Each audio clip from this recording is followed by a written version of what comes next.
What's going on YouTube? Today I'm going to do a review on the Maven CS.2A, which is a new spotting scope they just came out with. I do not have the physical spotting scope in my hands because after using it for 2 months I decided to send it back to Maven. I want to kind of go over the shortcomings I saw with the spotting scope, but some good things I saw as well. I could not find much content. I could not find much of anything really telling me what I should look for and what I shouldn't like with the spotting scope, and I thought I should be a person that makes it, seeing how I worked with it for about 2 months, and there were some things I really didn't like about it. So I actually bought the spotting scope from the Denver International Sportsman's Expo, and when I was inside the building messing with it, I loved how compact it is. It was about half the size of my previous spotting scope, and it still had a big objective lens of 85, and it really looked good inside with those bright light conditions and everything. So I ended up purchasing it and taking it on an elk hunt about 2 weeks later.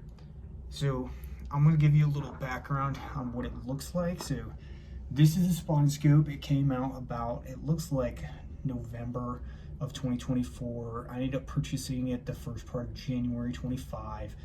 It is very short. It's probably from this back piece to this front piece about 13 inches.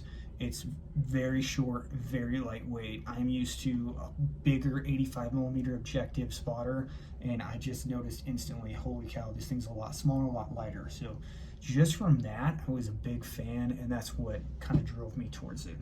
So first off, looking at this spotting scope, you can see it's very much smaller than what you're normally used to with something with an 85 millimeter objective. It is a very nice looking spotter. The issues that I had with it, it's first off $1,300 for a spotting scope. Normally you're thinking you're going to get something extremely premium for that price. I think for the size and how good the glass was, I was extremely happy with it. The issues that I had was some of the extra features. So for example, this spotting scope I normally use, but it's a little larger, is this Leopold. Now this base, same cutout configuration was on the Maven. The issue with it though is it was just a little too small. So when I would slide it into my tripod, so for an example, I put this spotter in and I click it down, it is in there. It's not falling forward, it's not moving. Now it was so small I could grab the Maven and go like this and it would slide right out. I actually leaned it forward one time like this and it just slid right out of the mount. So even with the little tension screws that most tripods come with, I tighten it down and it would kind of still be a little shaky. And last thing you want with a spotting scope is for it to be a little shaky. So I didn't like the craftsmanship. For $1,300, I thought it should be able to instantly put in the tripod, lock it down, and it was in there. So that was an issue I had with mine right off the bat. I was like, okay, maybe I need to get a different head for it. So I put it on a different pan head, and that's what I ended up running with it for a couple days on a hunt.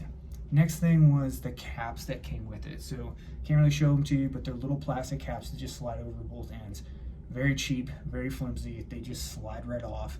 I did not like them at all. They did not protect it well because, like I said, they just slide on and off.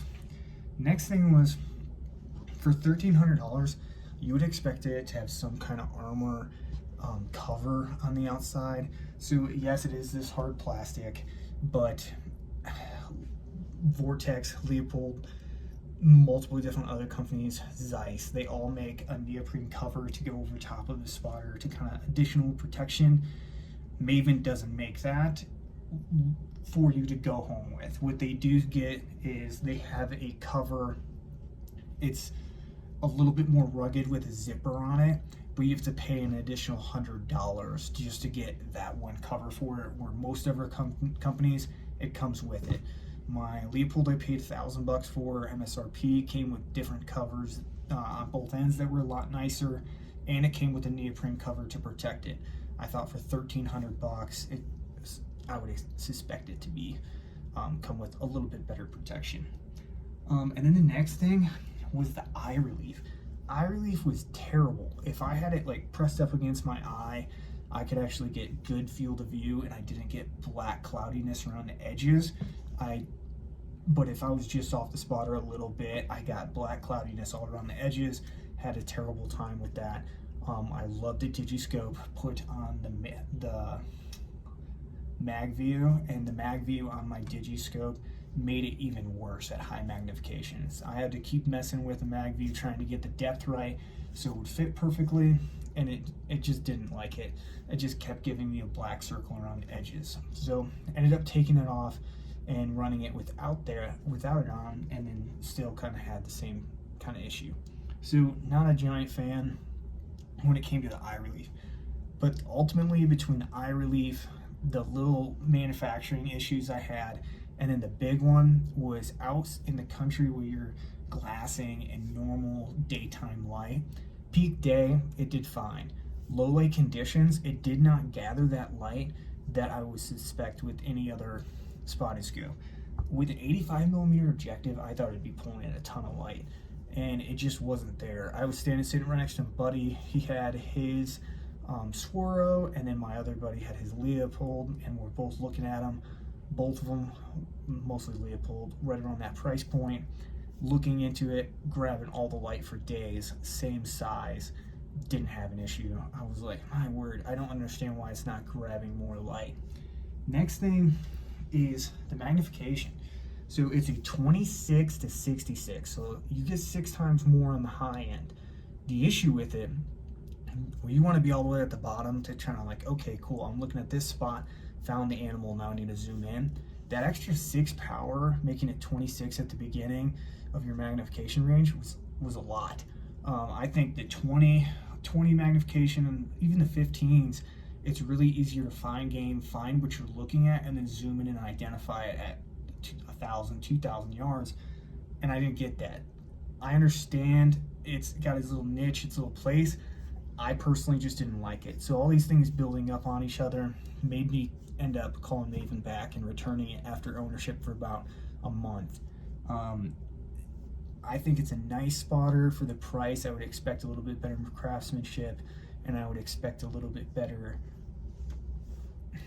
working in the field, especially for a company that's out of Wyoming, and most of the products there, I would expect, okay, we're in the West, using them every day wouldn't be an issue. So for me, it was a big no, ended up sending it back.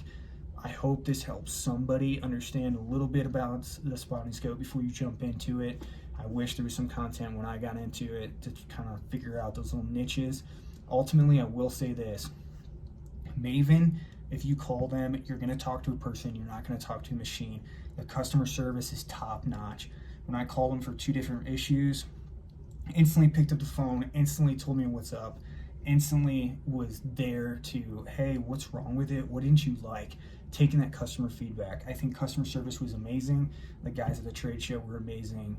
And the return was no big deal. So I really appreciate them. I think they did a fantastic job.